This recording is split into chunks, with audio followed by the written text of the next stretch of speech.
बीच आपको बताते हैं कि सिद्धार्थ तेवतिया इन्हीं में से एक इन्फ्लुएंसर या कंटेंट क्रिएटर जो भी आप कह लें, उनको मिर्ची लग गई है। जिस तरह से एक्शन हो रहा है उसको लेकर ये देखिए क्या उन्होंने स्टेटस डालाया है कि काश जितनी दिक्कत वल्गैरिटी से हो रही है उतनी ही पोल्यूशन, मर्डर और रेप पर होती। अश्लीलता का समर्थन कर रहे हैं और उनको टेंशन इसलिए है क्योंकि वो भी यहाँ पर गेस्ट जज के तौर पर पहुंचे हुए हैं, क्योंकि इस शो में यही फॉर्मेट है, गेस्ट जजेस आते हैं और जो कंटेस्टेंट्स आते हैं उनको जज करते हैं, और ये भी एक नाम है सिद्धार्थ तेवतिया जो उसमें शामिल रहे हैं। तो कई एपिसोड अभी तक आ चुके हैं इंडियाज गॉट लेटेंट की, और ये उनमें से एक एपिसोड है जो वायरल हुआ है। यानी इस तरह का कंटेंट लंबे समय से प्रमोट किया जा रहा था और कई चेहरे इसका हिस्सा थे। मैंने आपको बताया कि कई गेस्ट जजेस के तौर पर आते थे। अब जो गेस्ट जजेस के तौर पर आया है वो नपने वाला है। चलिए जानकारी आपको बताते हैं क्यों हम ऐसा कह रहे हैं। दरअसल महाराष्ट्र साइबर सेल ने बड़ा एक्शन ले लिया है। यहाँ इंडिया गॉट लेटेंट से जुड़े 30 लोगों को नोटिस भेजा गया है। इसमें कौन कौन है? राखी सावंत हैं, तन्मय भट्ट हैं, उर्फी जावेद को भी बुलाया गया। ये सभी जज बनकर आए थे। शो में शामिल हुए 30 जूरी मेंबर्स को नोटिस भेजा गया है, और नोटिस से अब सिद्धार्थ तेवतिया कैसे बौखलाए हुए हमने आपको दिखाया। इंस्टाग्राम पर उन्होंने पोस्ट किया प्रतिक्रिया कि काश जितनी दिक्कत वल्गैरिटी से हो रही है उतनी ही पोल्यूशन, मर्डर और रेप पर होती। यानी अब उनको स्लिप समस्या आ गई है कि क्योंकि अब जांच का दायरा बढ़ रहा है, अब नपने वाले तमाम चेहरे पूछताछ के लिए बुलाए जा रहे हैं, तो दिक्कत होना लाजमी है। लेकिन अब कितना भी ये छिप लें, कितना भी खुद को बचाने की कोशिश कर लें, अब ये देश की नजरों में आ चुके, सबको समझ में आ चुका है कि ये किस तरह का घटिया कंटेंट परोसकर सिर्फ अपने व्यूज और नंबर्स और पैसे बनाने में लगे हुए हैं। रिपोर्ट देखिए।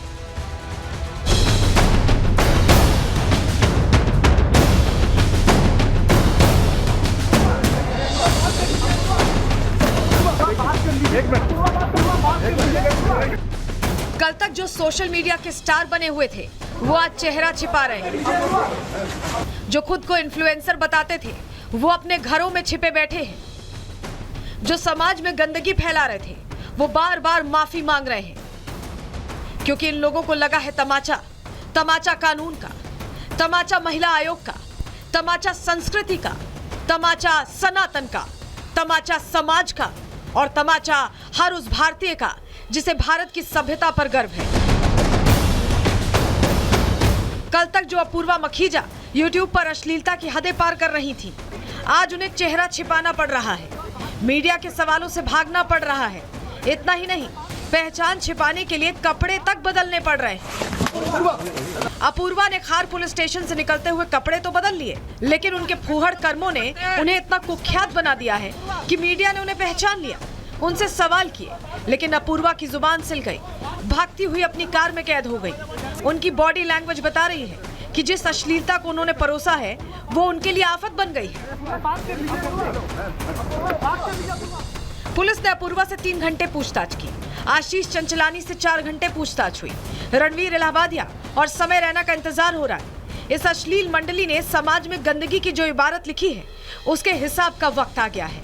महाराष्ट्र हो या दिल्ली, गुवाहाटी हो या इंदौर, हर जगह इन अश्लील सौदागरों के खिलाफ शिकायतें दर्ज हो रही हैं। साइबर सेल हो या पुलिस, वकील हो या महिला आयोग, सभी इन फुहड़ता के ठेकेदारों से सवाल करना चाहते हैं। सब ये भी जानना चाहते हैं कि आखिर ये लोग समाज को किस ओर ले जाना चाहते हैं। इस तरह की बातों का, शब्दों का प्रयोग बहुत ही अपमानजनक है। ये भारत है, यहाँ ये सब चीजों का आप बढ़ावा आप नहीं दे सकते। चंद कुछ करोड़ों रुपए कमाने के लिए या शॉर्ट फेम लेने के लिए अचानक आप पॉपुलर होने के लिए कि वी आर सो कूल, तो ऐसा नहीं करना चाहिए। Very sad. भारत सरकार, भाजपा सरकार इन सब चीजों को जरा भी परमिशन नहीं देता जहां अश्लीलता कोई फैलाए। सस्ती ओछी लोकप्रियता पाने के लिए आदमी कितना गिर सकता है। आपको अगर फ्रीडम ऑफ स्पीच का हक दिया गया है तो उसका मतलब नहीं है कि आप गालियां दे रहे हैं, आप अश्लीलता फैला रहे हैं और आप किसी का चरित्र हनन कर रहे हैं, और वो भी अपने माँ बाप का कर रहे हैं। तो इससे ज्यादा गिरी हुई बात और क्या हो सकती है। अश्लीलता के इन ठेकेदारों के खिलाफ पूरे देश में गुस्सा है। कोई इनकी गिरफ्तारी की मांग कर रहा है तो कोई ऐसे कंटेंट पर लगाम लगाने के लिए कानून की मांग कर रहा है। सभी समाज रणवीर और समय रैना जैसे लोगों का पुतला फूंककर अपनी नाराजगी दर्ज करा रहा है। भारत वो देश है जहां माता पिता को भगवान का दर्जा दिया जाता है, लेकिन रणवीर इलाहाबादिया के संस्कार बता रहे हैं कि उनकी नजर में माँ बाप की कोई इज्जत नहीं है। वो खोखली लोकप्रियता और पैसों के लिए किसी भी हद तक गिर सकते हैं। यही वजह है कि सभी समाज ऐसे लोगों पर कठोर कार्रवाई की मांग कर रहा है। हमारी भारतीय संस्कृति, हमारी सभ्यता और संस्कारों को दूषित करने का जो प्रयास किया जा रहा है उसे संस्कृति बचाओ मंच बर्दाश्त नहीं करेगा। हम समय रैना और रणवीर इलाहाबादिया के खिलाफ यहाँ पर आपराधिक प्रकरण दर्ज करने की मांग कर रहे हैं। किस निकृष्ट मानसिकता का परिचय आप दे रहे हैं? कैसा आप समाज को क्या दूषित करने का प्रयास कर रहे हैं? समय रैना कोई नहीं, 2 कौड़ी का ये है, सेल्फ प्रोक्लेम्ड में ही है। और रणवीर इलाहाबादिया ये कौन है? कोई नहीं जानता है क्या? ये सब पब्लिसिटी के लिए, इसके लिए इनके पर कंटेंट क्रिएटर ये जो है सेल्फ प्रोक्लेम्ड कॉमेडियन, इनके पर सख्त कार्रवाई। इनको इसके हमने बॉलीवुड पूरे फिल्म इंडस्ट्री से बॉयकॉट कर दिया है। इसके लिए हमने मांग की तत्काल प्रभाव से बैन करो। फिलहाल मुंबई पुलिस ने इंडियाज गॉट लेटेंट शो से जुड़े 30 लोगों को पूछताछ के लिए नोटिस दिया है, लेकिन मुख्य रूप से रणवीर इलाहाबादिया और समय रैना का इंतजार है। देखना यह होगा कि आखिर ये दोनों पुलिस के सामने कब पेश होते हैं। Bureau report, republic Bharat.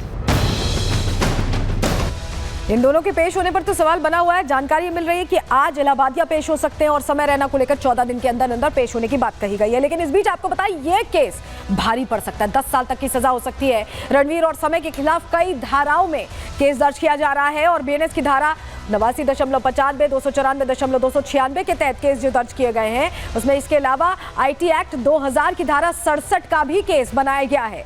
Cinematograph act की धारा 4/7 का भी केस दर्ज किया गया है। वहीं बीएनएस की धारा 294 में 5 साल की सजा का प्रावधान है। कितनी सजा हो सकती है समझिए। बीएनएस की धारा 296 में 3 महीने की सजा का प्रावधान है।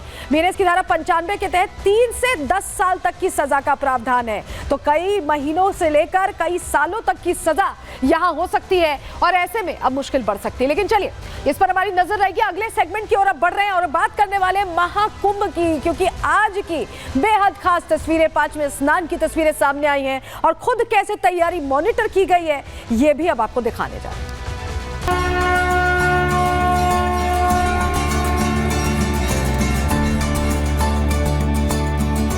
रंगा बसंती चोला प्रयाग धाम के लिए, दिल दीवानों का डोला अमृत स्नान के लिए। अमृत स्नान जो 144 साल बाद मिला है वो वाकई अभूतपूर्व है। बहुत अच्छे से स्नान हुआ है, हम लोग बहुत प्रसन्न हैं।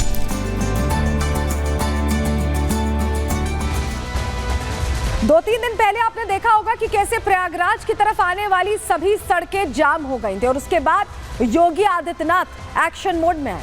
जो अधिकारी सुस्त हो गए थे उनको भी उन्होंने जमीन पर उतारा और उसके बाद आज माघी पूर्णिमा के पवित्र स्नान की, 5वें स्नान की बेहद खास और ऐतिहासिक तस्वीरें सामने आई हैं। ऐतिहासिक इसलिए कि 45 करोड़ की जो बात हो रही थी वो आंकड़ा भी अब पार हो चुका है और 46 करोड़ तक पहुंच चुका है स्नान ध्यान का आंकड़ा। लगातार श्रद्धालु पहुंच रहे हैं। जरा तस्वीर देखिए, ये महाकुंभ में 5वें अमृत स्नान की तस्वीरें और लगातार संख्या बढ़ती जा रही है।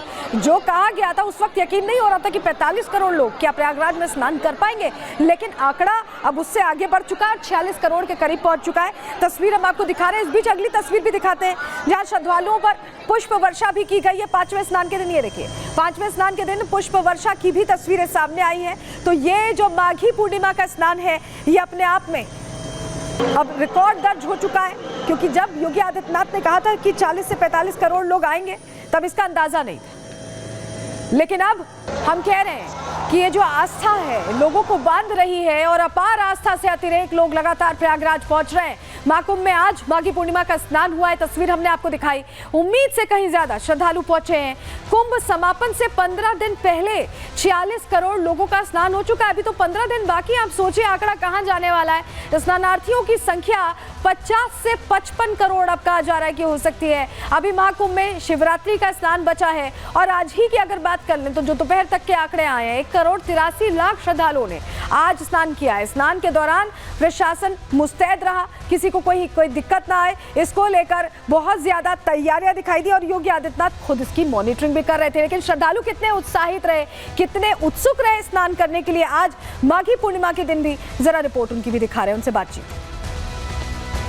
आज यहाँ इतनी जनता उमड़ रही है और इतनी अच्छी व्यवस्था योगी जी की और मोदी जी की, मैं तो बहुत बहुत धन्यवाद देता हूँ कि हमें सनातन धर्म और संस्कृति को जागृत करने का काम किया। बहुत बढ़िया व्यवस्था है, योगी जी महान आदमी है, बोलो अद्भुत आदमी है, जय श्री राम। यहाँ की जो व्यवस्था है उत्तर प्रदेश सरकार की बहुत ही अच्छी है और इतने बड़े जनसंख्या को संभालना एक बहुत बड़ी चुनौती होती है।